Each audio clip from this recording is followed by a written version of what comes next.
I did not wake up on a beach. I woke up inside the broken ribs of a plane that was supposed to be in the air on a straight flight to San Juan. Metal groaned around me. My ears rang like somebody had hit a bell inside my skull. Salt burned my throat and nose. For a few seconds, my brain tried to tell me this was turbulence, a rough landing, some bad dream I would laugh about on the group chat later. Then I felt heat on my face. Fire. I forced my eyes open. The cabin was torn open like a can. Seats were twisted. Overhead bins hung open and broken. One side of the fuselage was ripped away, showing flashes of blue ocean and gray sky between thick smoke. I tried to sit up. Pain shot through my shoulders so sharp my vision went white. "Do not move." A woman's voice cut through the roar and the ringing. Not soft, not panicked, sharp. Commanding. I turned my head.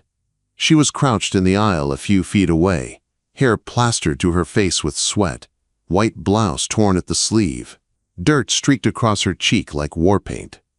Ara Vance, CEO of Vance Tech, my boss. Seeing her there, in that wreck, was like seeing your face in a mirror during an earthquake. The whole rich, polished world we lived in at the office snapped into this one brutal moment. "I am getting you out," she said. It was not a pep talk. It was not a speech. It was an order. She ripped a strip of cloth from her own sleeve and wrapped it tight around my shoulder. Her hands were quick and efficient, but close up I could see the faint tremor in her fingers. "On 3, she said, leaning in. 1, 2. She yanked before 3. Pain exploded in my shoulder. I bit down on a scream and tasted blood. "Good," she said, breathing hard. "You're still useful." If the world was not on fire, I would have laughed. Behind her, flames crawled along the ceiling panels, licking at plastic and foam. The air was getting thicker, hotter, harder to pull into my lungs. I dragged myself forward, using the broken seats for leverage. Ara kicked debris out of the aisle with her boot, clearing a path without looking back to see if I followed. She moved like she was sure I would. That trust, fast and unfair, kept me going. At the torn side of the plane, sunlight poured in. The ocean was right there, slamming into jagged metal, throwing spray into the air. Waves hit the wreck hard enough to make the whole structure groan. Ara looked down at the water, then at the ragged edge of metal, then at me. "Can you swim?" she asked. "Yes," I said. My brain was still in office mode. I added, "Yes, ma'am." She gave me a look that could cut glass. "Do not call me that." Behind us, something in the cabin exploded. Heat slammed into my back. The ceiling flexed. We did not have time to argue.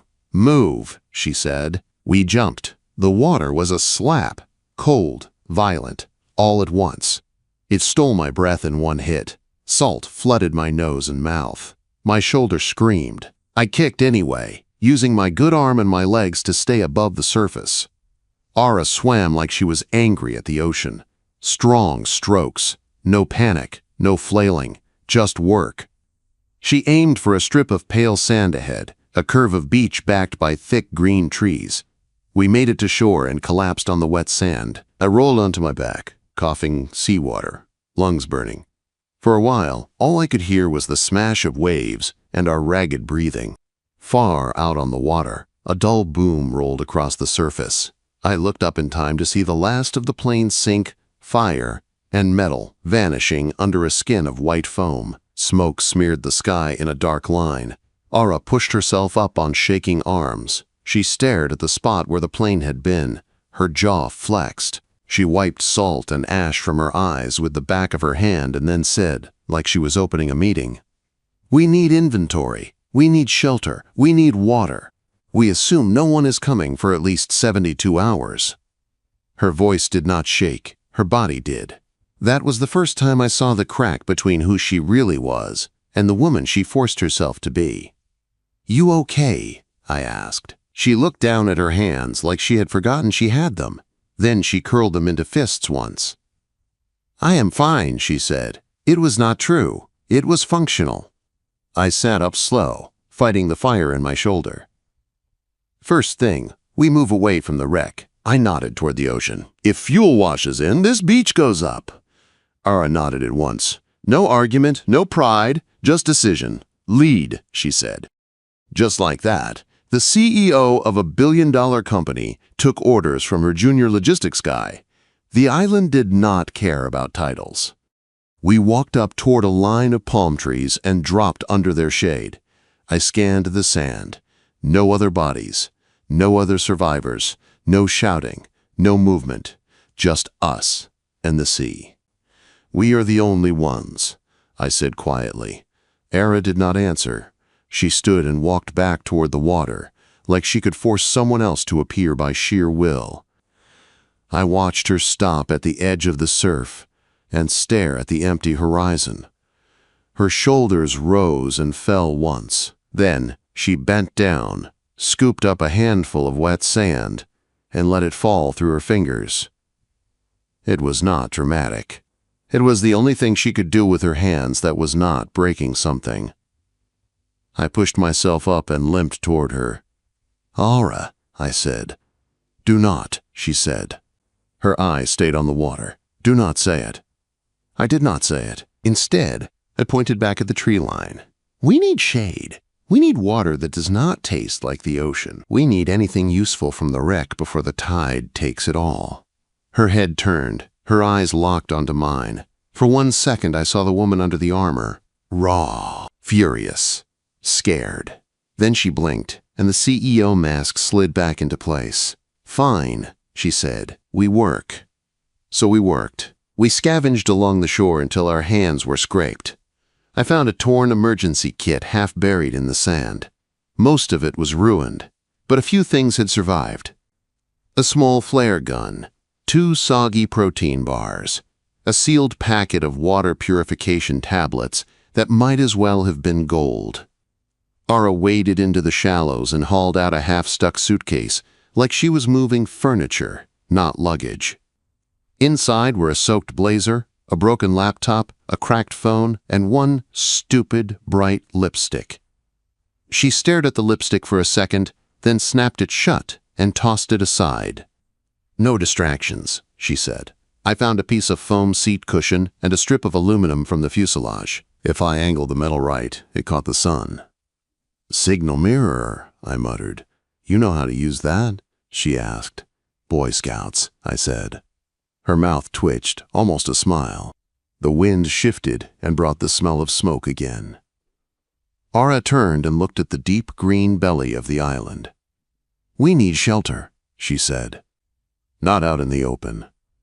"Storms, heat, animals," I said. "Higher ground if we can find it." Her gaze swept the tree line like she was reading a report. "Then we go," she said. We went. We found a shallow limestone cave about 50 yards inland. Not big, but dry, and the air inside was cooler. The sound of the ocean dropped to a low, steady rumble. I dropped our salvage near the entrance and slid down with my back against the rock. "Good enough," I said. Ara scanned every corner of the cave like she expected it to betray her. Then she surprised me. She sat down across from me, knees drawn up, back straight. "Plan," she said. So we planned, like we were in a conference room and not a hole in a rock. Fire, water, food, signal. I broke down tasks. She took half without flinching. "I will handle shelter and inventory," she said. "You are going to handle the shelter?" I asked. She looked at me like I had questioned gravity. "Yes." Then she stood, grabbed a fallen palm frond from the entrance, and dragged it back toward the cave. No complaint, no hesitation, competence. I pushed myself up and went to find water, the pain in my shoulder following, and the weight of something new sitting heavy in my chest.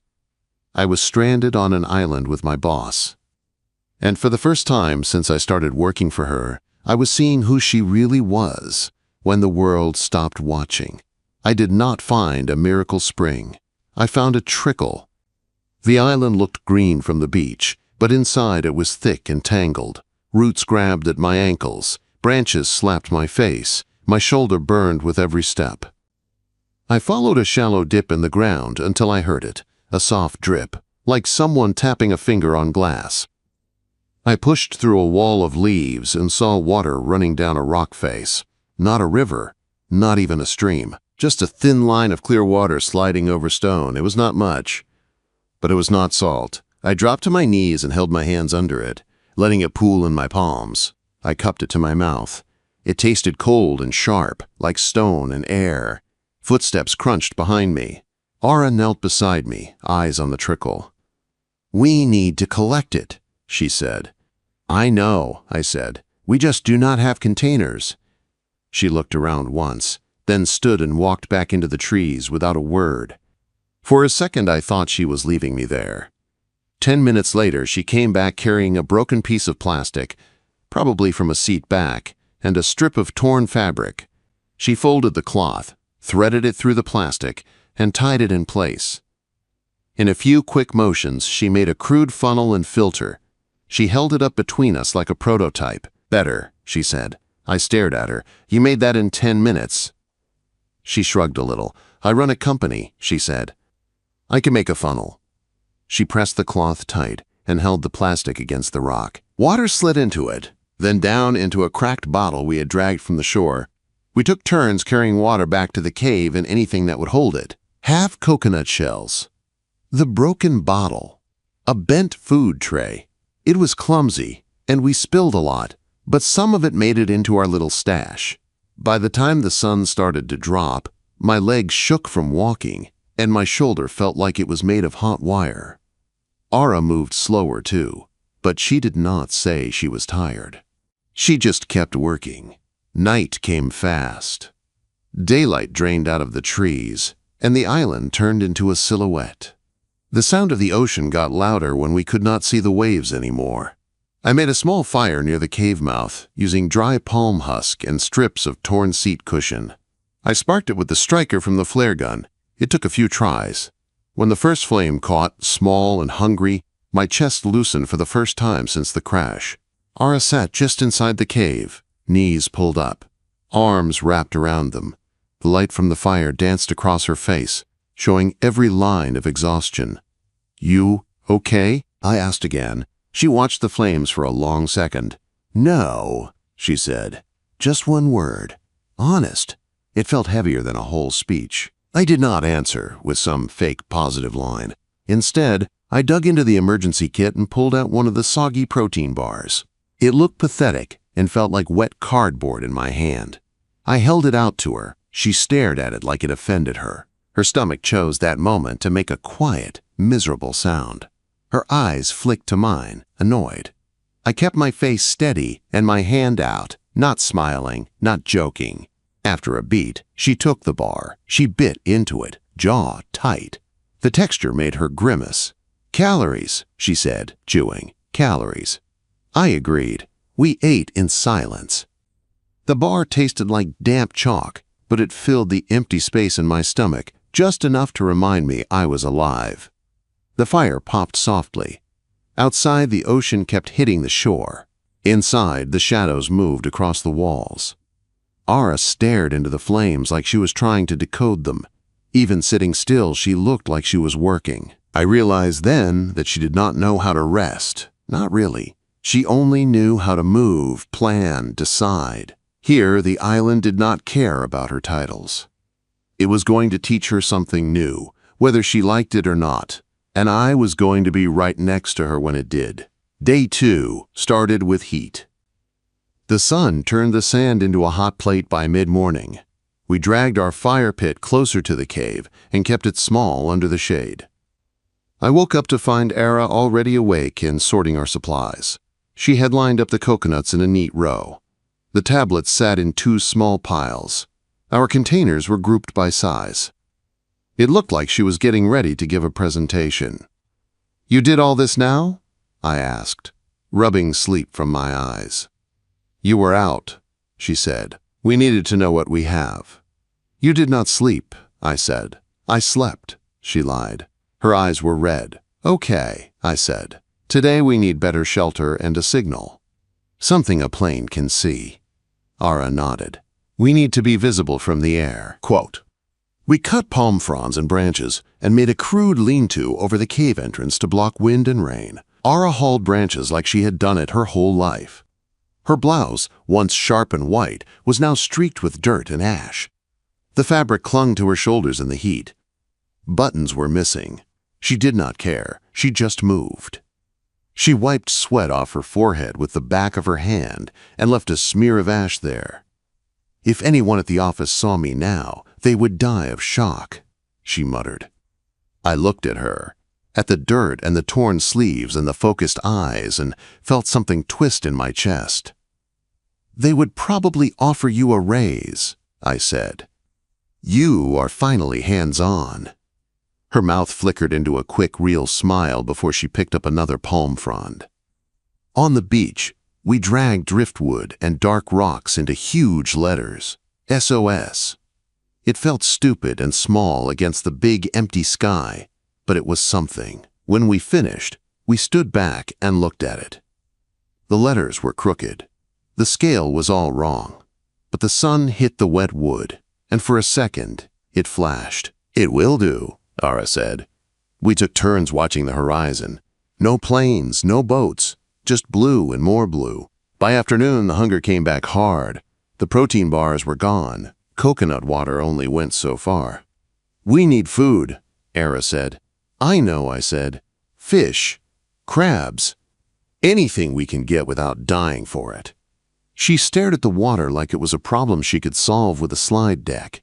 Then she set her jaw. I will learn, she said. I found a long, straight branch and showed her how to sharpen one end on a rock. I held it over the fire to harden the tip. Ara watched every move, then took the stick and did it herself. Her hands were quick and firm. When she was done, she weighed the spear in her hands and nodded once. Okay. We waded into the shallows at low tide. Small fish flickered in the clear water, trapped in pools between rocks. She missed her first 5 tries. Each miss tightened her mouth. Her hair stuck to her cheeks. Sweat and seawater ran down her neck. On the 6th try, she lunged too far, lost her footing, and went down on her knees with a splash. Water soaked her from the waist down. The spear hit the sand with a dull thunk. For a second, she froze. Then she slammed the spear into the bottom again, stood up, and marched out of the pool like she was about to fire the ocean itself. On the dry sand, she grabbed her cracked satellite phone, the dead one we had dragged from the suitcase, and pressed the power button again. The screen stayed black. Of course it did. Her grip tightened around the phone. Then, she threw it into the sand hard enough that it bounced and rolled. She stood there breathing fast, hands shaking, staring at nothing. I walked up and bent to pick the phone up. I brushed the sand off and set it carefully on a rock out of the way. Then, I held the spear out to her again. Again, I said. She looked at me like she wanted to tear me in half. Then, something in her face changed. She took the spear and walked back into the water. By sunset, she caught a fish. It was small and thin, but it was alive and in her hand. Flipping weakly, she held it up, water dripping from her arm, hair wild around her face. I did it, she said, breathless. You did, I said. For the first time since the crash, pride shone through the fear in her eyes. She looked at the fish like it was proof she still mattered. Then she looked at me. Thank you, she said, softer. I took the fish, cleaned it with a sharp piece of shell, and cooked it over the fire. I gave her the first bite. She took it without arguing. That night, the sky went dark in a way city skies never do. No glow from distant buildings, just stars and black and the sound of waves. We sat near the fire. Its light turned the cave walls warm gold. Outside, the trees were just shapes. You are sure we will get out of here? She said suddenly. It was not a question. It was a test. Yes, I said, I am sure. You do not know that, she said. You do not know we will not, I said. She was quiet for a long moment. The fire snapped and popped. Her face was turned toward the flames, but her eyes were far away. Then she said, "I keep thinking about the office." "Why?" I asked. "Because it is the only place I know the rules," she said. I thought about the island. Here the rules were simple. Hunger, heat, cold, pain, no contracts, no board, just reality. "You learn fast," I said. She let out a breath that sounded almost like a laugh. "You sound like you are evaluating me," she said. "I am," I said. She looked over at me through the firelight. "And?" she asked. "You are improving," I said. Her mouth twitched. "High praise," she said. "From me, yes," I said. She shook her head and leaned back against the rock. Her shoulders were not as tight now. The fire warmed her face. The shadows made her look softer, younger, more human. For a second, I forgot she was my boss. I only saw the woman sitting across from me in a cave on an island, fighting not to fall apart. Thunder rumbled in the distance. Clouds rolled in fast over the ocean, thick and heavy. Wind rushed through the trees, making the leaves hiss. Ara looked toward the cave entrance. The air changed. The first drops of rain hit the sand like small taps. "We are not done yet," she said. She was right. The storm was coming. And so was whatever this was between us. The storm did not start with rain. It started with the wind. By late afternoon, the air felt thick, like the island was holding its breath. The sky turned a strange gray-green over the water. Palm leaves hissed and twisted. The temperature dropped fast enough to raise goosebumps on my arms. "We need to reinforce the shelter," I said. Ara was already on her feet. "Tell me what to do." We dragged more palm fronds to the cave. I tied them tighter over the lean-to, layering them so the rain would roll off instead of straight through. Ara held branches steady while I worked the knots. Her hair whipped across her face, sand stuck to her legs. She did not complain once. A gust hit hard enough to rock us both. One side of the lean-to ripped loose with a ripping crack. Ara grabbed the loose branch with both hands and dug her heels into the sand. The wind yanked at the fronds like it wanted to take her with them. For a second, her body pitched forward.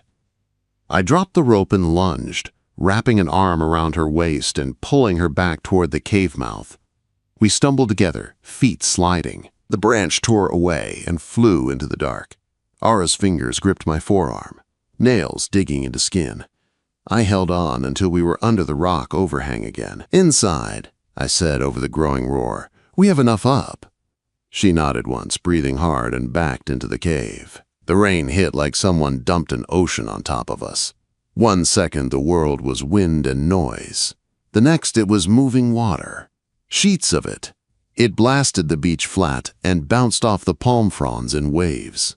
The cave stayed dry near the back, but the mist pushed in. The air turned cold and wet. Our fire went out in a single angry hiss. Darkness rushed in. Thunder cracked so loud the stone under us vibrated. The sound rolled over us, heavy and endless. Ara sat with her back to the wall, knees pulled up, arms wrapped around them. Her hair hung loose now, dark and heavy. In the flashes of lightning, I saw her eyes wide and bright. I sat down beside her, leaving a few inches between our shoulders. "You okay?" I asked. She looked at the cave mouth, at the sheets of rain. Her jaw was tight. "No," she said. Her voice did not have the hard edge this time. It was bare. I did not try to fix it with words. I could not stop the storm. I could only be there. Another thunderclap hit. Ara flinched. Not big, just a quick jerk of her body. Then she forced herself still again. Her breath came shallow. I moved a little closer, closing the inches between us. I did not touch her. I just sat, so our shoulders brushed, a steady line of warmth. After a minute, she shifted. Her hand slid down, searching. Her fingers found my forearm and curled once, tight. She did not look at me. She did not ask. It was a simple, silent question. I turned my palm and covered her hand with mine. My grip was steady, not crushing. I felt her fingers tremble, then press back. Her breath changed. It slowed. She leaned her head against the rock and let her eyes close. We stayed like that while the storm raged. Wind screamed over the cave. Rain hammered the island. Inside, there was only dark stone, wet air, and our joined hands. By morning, the worst had passed. The world outside looked scrubbed raw. The sky was a pale, washed blue. The sand was full of new debris. Our SOS sign was half gone, letters broken and scattered. We stepped out onto the wet beach. My legs felt heavy. Ara stood beside me, her clothes damp, hair pushed back with both hands. She stared at the destroyed sign. For 1 second, her shoulders sagged. Then she set her jaw. "Rebuild," she said. I looked at her. "You do not quit," I said. Her eyes flicked to mine. "Neither do you." We rebuilt the letters again, dragging wood and rocks into place. Our muscles burned. Our hands hurt. We did it anyway. Days blurred into a rough rhythm after that. We collected water from the trickle. We checked our containers. We searched for more coconuts. We took turns watching the sky. We fixed the shelter when the wind tore at it. We lit the fire when we had dry fuel, and let it die when we did not. Ara's hands hardened. The blisters on her palms turned to calluses. She moved with more ease in the sand now. She waded into the shallows without hesitation, spear held loose and ready. She missed less often. She cursed less when she did. We were still hungry. We were still one bad day away from real trouble, but the panic eased into something else, a low, steady urgency. The first real danger that was not weather came at the waterline. We were in the shallows, ankle deep, spears in hand. The sun was high. The water was clear enough to see the sand patterns. Small fish darted between our legs. Ara moved beside me, focused. She had become quick. Her shoulders relaxed, her weight balanced. She was getting good at this. Then the water around my calves went cold. Not a big change. Just a sudden strip of chill running through the warm tide. Every instinct I had went tight. "Back," I said quietly. Ara froze. "What?" I reached back without looking and wrapped my fingers around her wrist. I pulled her behind me, step by slow step, keeping my eyes on the deeper blue ahead. A shape slid past. Gray, smooth, and too big to be a fish. A small reef shark, but still a predator. It moved with lazy power, tail sweeping, cutting slow arcs. Ara's breath hitched. I felt it at my back. "Do not splash," I said. "Slow. Just walk." We moved backward together, my body between her and the deeper water. The shark circled once, then turned and faded into darker blue. We kept moving until our heels hit dry sand. Ara stared at the ocean, chest rising and falling too fast. Then she looked at me. Her pupils were blown wide. "You knew," she said. "I felt it," I said. She swallowed. Her gaze dropped to where my hand still circled her wrist. Sand clung to her skin where my fingers had been. Slowly, she lifted her free hand and touched the mark my grip had left. Then, my forearm. Not a caress. A check. A grounding. "Thank you," she said. Her voice was rough. I nodded once. "You would have done the same." She held my eyes for a second longer, then looked away, back at the ocean. That night she could not settle. She shifted in the cave. She checked the fire, even when it did not need checking. She moved our supplies 2 inches to the left. I sat at the entrance, watching the dark line where the waves hit the sand. The sky was a huge bowl of stars. The air was cooler. After a while, I heard her footsteps. She came to sit beside me, cross-legged, close enough that our knees almost touched. For a long time, we did not speak. The fire behind us gave off a soft glow. The tide rolled in and out. "If we die here," she said suddenly. I did not look at her. "Do not," I said. "Do not go there." "Just listen," she said. I stayed quiet. Her voice was lower than I had ever heard it. "If we die here, the company still runs," she said. "The board meets, the market moves, people post tributes on LinkedIn, and then go back to work." Her hands were resting on her knees. I saw her fingers curl, then flatten. I keep thinking I spent my whole life building something, she said. Power, influence, control, and none of it matters to this island. It matters, I said. To the people you have, to the people you pay, to the people who stayed alive because of decisions you made. Not here, she said. She was right. Here, the only things that mattered were food, water, shelter, and what kind of person you were, when none of those things were guaranteed. I turned my head and looked at her. In the starlight, her face was softer. The hard lines from the office were gone. Her eyes looked tired and clear. You are different here, I said. So are you, she replied. We held each other's gaze for a moment. No titles, no floor numbers. Just two people sitting at the edge of the world. She looked away first, back at the black water. Her next words came out like they had been stuck in her throat for days. If no one comes, she said. She paused, swallowed. If no one comes, Cade, will you stay with me? Her hand reached blindly and caught my shirt. Her fingers knotted in the fabric. Not like a boss holding a worker, like a person holding on to the one solid thing in reach. My heart slammed once, hard. The ocean roared. The fire crackled. Her question hung between us, heavy and bright. I knew that whatever I said next was not just about the island. It was about everything. She did not look at me when she asked. She stared at the dark ocean like it was going to answer for me. If no one comes, Cade, will you stay with me? Quote. Her hand fisted in my shirt.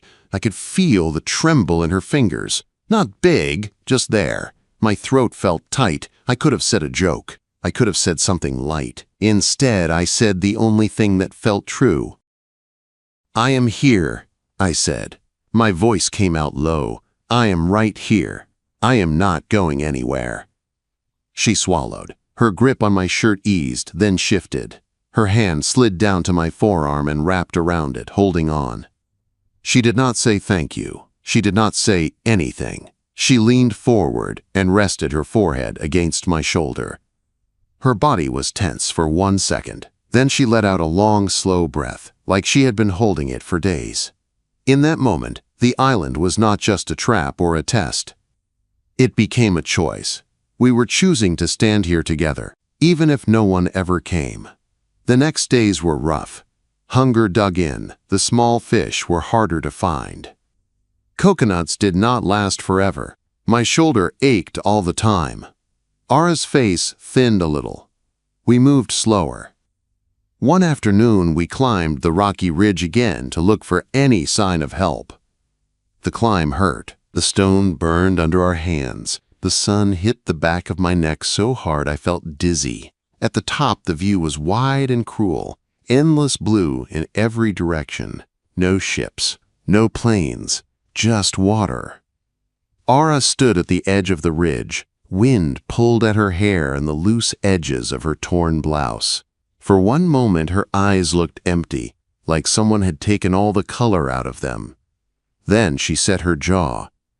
We keep going, she said. She did not say if or maybe. She used the same tone she used in meetings when she shut a debate down. It was not hope, it was will. We climbed back down. That night, I watched her sleep. Her head was tilted against the cave wall. Her mouth was relaxed. One arm was curled over her stomach. She looked younger, almost gentle, nothing like the sharp force who ran our company. Something tight in my chest woke up. It scared me, because I knew this was not just survival instinct. It was not just a crush on a boss. It was deeper. It was real. And if we got off this island, the world would try to crush it. Day 10 brought another storm, worse than the first. The sky turned dark in the middle of the day. Wind screamed through the palm trees. The air smelled heavy and electric. We raced to reinforce the shelter, tying palm fronds tighter, stacking rocks at the base to hold them down. My hands slipped on wet leaves. Ara's hair whipped across her face. We both cursed out loud for the first time. A huge gust slammed into the island. A palm branch snapped and crashed near the cave mouth, sending sand and debris flying. We both ducked. The lean-to shuddered. We have to get inside, I shouted. Ara grabbed the outer frame, trying to brace it. The wind yanked at her, pulling her forward. I grabbed her around the waist again, this time with both arms, and dragged her back into the cave as the branch ripped free and crashed where she had been standing. We fell against the rock in a heap. Her hands clutched at my forearms. "I am fine," she said fast. Her voice shook. "You are alive," I said. "That is more important." The rain hit hard, like a wall of water. Half our shelter tore loose and slapped against the stone. Cold spray burst into the cave. Our small fire died with a sharp hiss. We spent the night in the half-dark, bodies pressed close as we pushed debris away from the entrance and tried to keep the worst of the wind out. At some point, I cut my shin. I did not notice until later when I saw the blood. By dawn, the storm was done. The island looked wrecked. Our SOS sign was broken again. The beach was littered with branches and seaweed and trash from the wreck. The sky was a sick, bruised color. I stood in the wet sand and stared at the ruined sign. I felt empty, tired in my bones. Ara walked up beside me. Her hair was wild. Dirt streaked her face. She looked at the broken letters, then at the water. For a second, her shoulders sagged. She looked like she might fall. Then she straightened. "Rebuild," she said. I stared at her. "You never quit," I said. Her eyes met mine. There was something new there now. Not just respect. Not just trust. "Neither do you," she said quietly. We rebuilt again. Because that was what we did. That night, after a small meal of fish and coconut, we sat by the new fire. The flames danced on the cave walls. The air smelled like smoke and salt.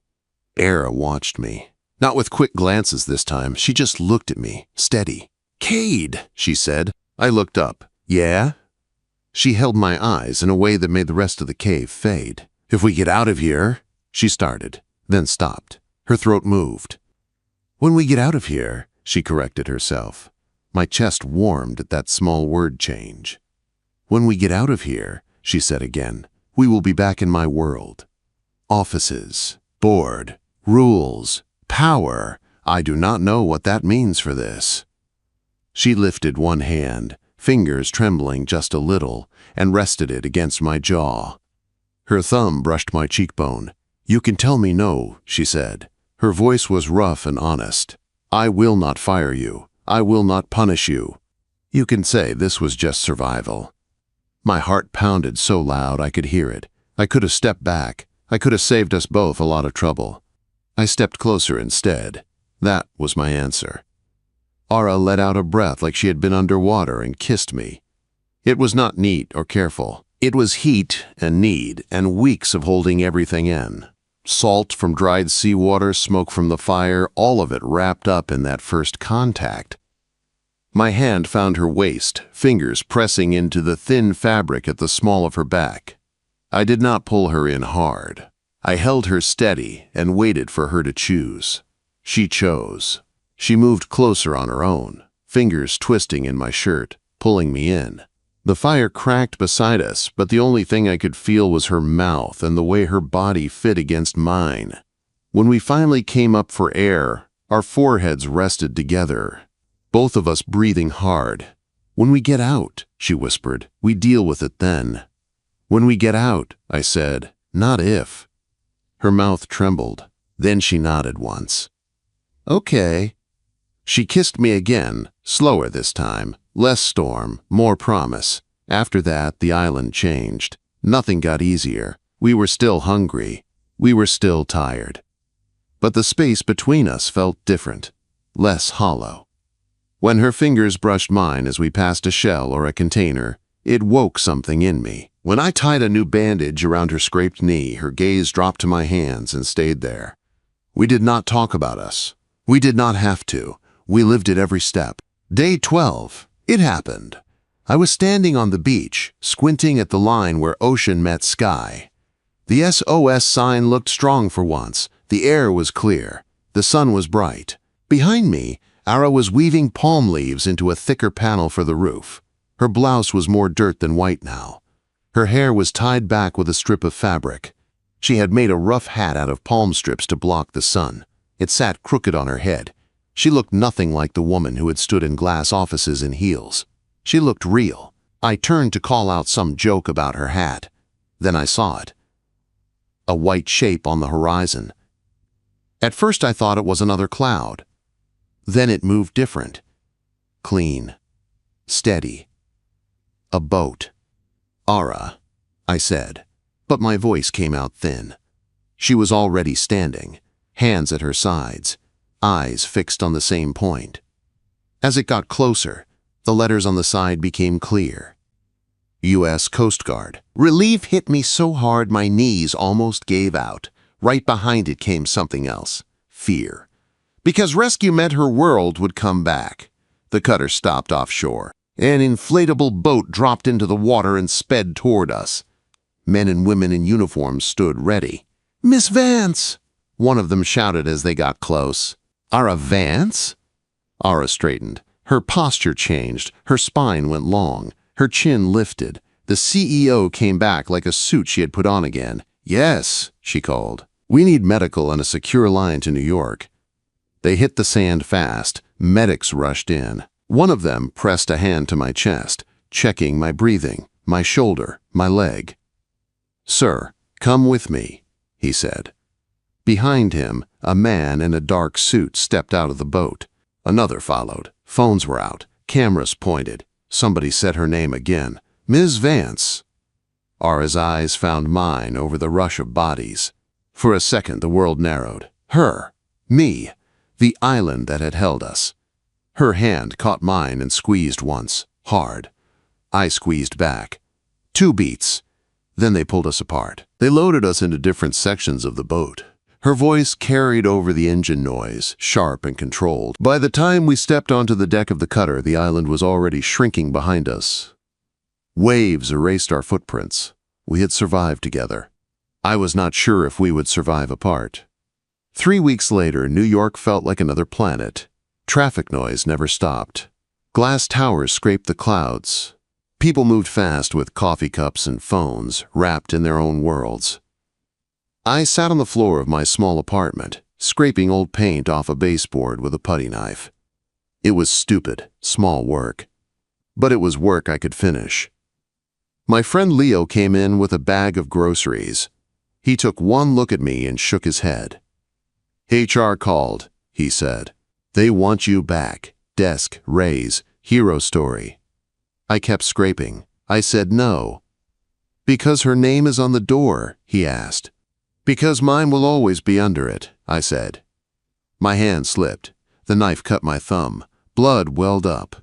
I stared at it, not really seeing it. Leo grabbed a paper towel and wrapped my thumb without a big fuss. That was his way. No speeches. Acts of service. He turned on the TV to fill the silence. On screen, Ara stood behind a podium with news logos on it. Cameras flashed. The banner read, "Vance Tech CEO speaks on fraud allegations." Marcus, our slick CFO, stood behind her, half a step to the side. Leo reached for the remote. "You want me to turn it off?" "Leave it," I said. The sound came on. "There were lapses in oversight," Marcus was saying. Ara cut him off. "There was fraud," she said, "by Mr. Marcus Thorne." She lifted a folder and a tablet. "These are the approvals he forged," she said. "This is where the money went." Marcus started to protest. Security stepped in. They took him by the arm and walked him off. Cameras followed. He tried to turn back. Ara did not look at him. "Effective today," she said, "Marcus Thorne is removed from his position and reported to federal authorities." She paused, looking straight into the main camera. "And, for the record," she said, voice steady, "Cade Mercer made the calls that kept us alive on that island.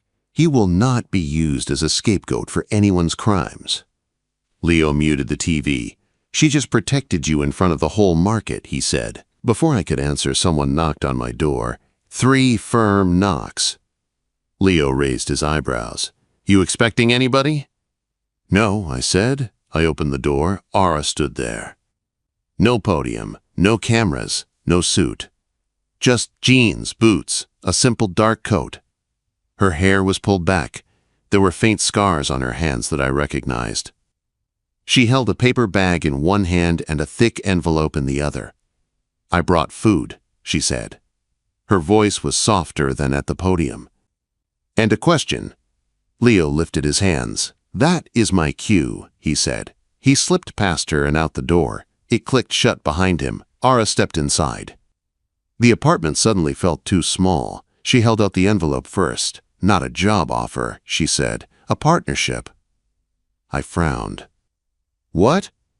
Field division, she said. Rescue, logistics, survival training, remote operations. You run it. Your name on it. Equity, not salary. If you never want to walk into my tower again, you do not have to. My heart pounded. And us? I asked. Her eyes met mine. No cameras. No board. Just her. Us is not a benefit package, she said. Us is what we choose, if you still want me now that the world is loud again. I stepped closer until I could feel her breath on my face. My hand slid to her waist. I did not pull her in hard. I waited. Her fingers curled around my wrist. Do not stop, she said, so I did not. I leaned in and kissed her. Firm, chosen, safe. When we broke apart, I stayed close, forehead against hers. I can handle storms, I said. I cannot handle losing you. Then do not, she whispered. I looked down at the envelope in my hand, then back at her. Partners, I said. She nodded once. Partners. I turned the deadbolt on my door. The soft click sounded a lot like a promise. Then I pulled her into the small, warm space that somehow felt bigger with her in it. We had survived the island. Now we were going to build something else. Together.